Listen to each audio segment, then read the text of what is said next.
Canadian actor Ryan Grantham, who in March pleaded guilty to killing his mom, also had alleged plans to assassinate Canadian Prime Minister Justin Trudeau, according to the CBC.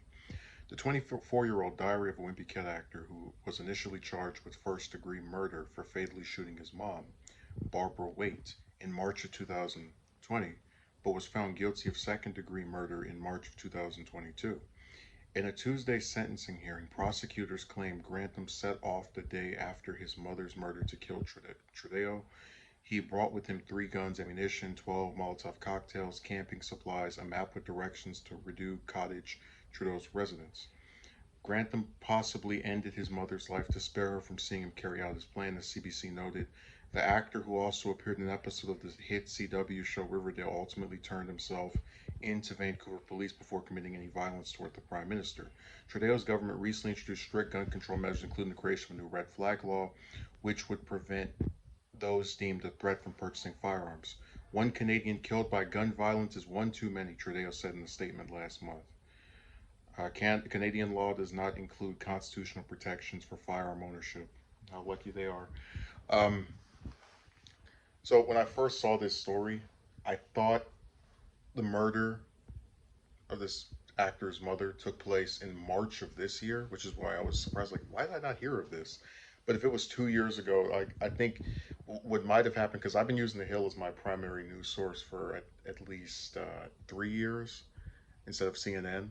I think they probably didn't report it, and because this has to do with a politician, a major one at that, international figure, they've decided to mention it or reference it or make some kind of allusions to it.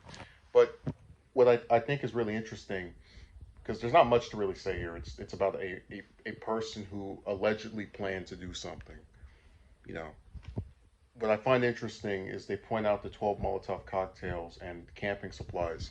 So what this entails is that he probably wanted to try and wait out at Trudeau's residence for a day or 2 days or 3 days, and drink himself to get drunk enough to, I guess, numb his nerves about carrying out an act of evil like this. So that over these several days of just camping out there, if he saw Trudeau, he would try to attack him. And the other part of it that I thought was interesting was where they say that he possibly killed his mother to spare her from seeing him carry out his plan.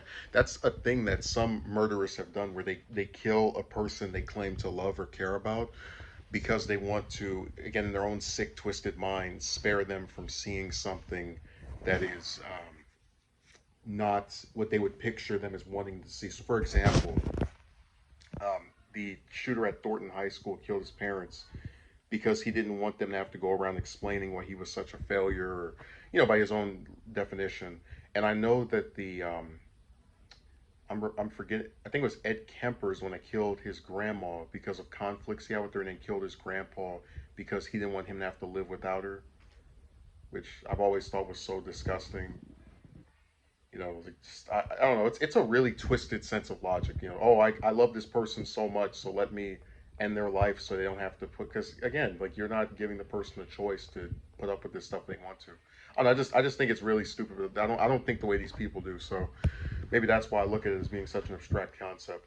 But I'm glad his plan to do something to Trudeau failed, and I hope that they do pass more laws that can protect people from maniacs like this. And it's really unfortunate that his mother had to have her life ended prematurely because he wanted to be an evil piece of garbage.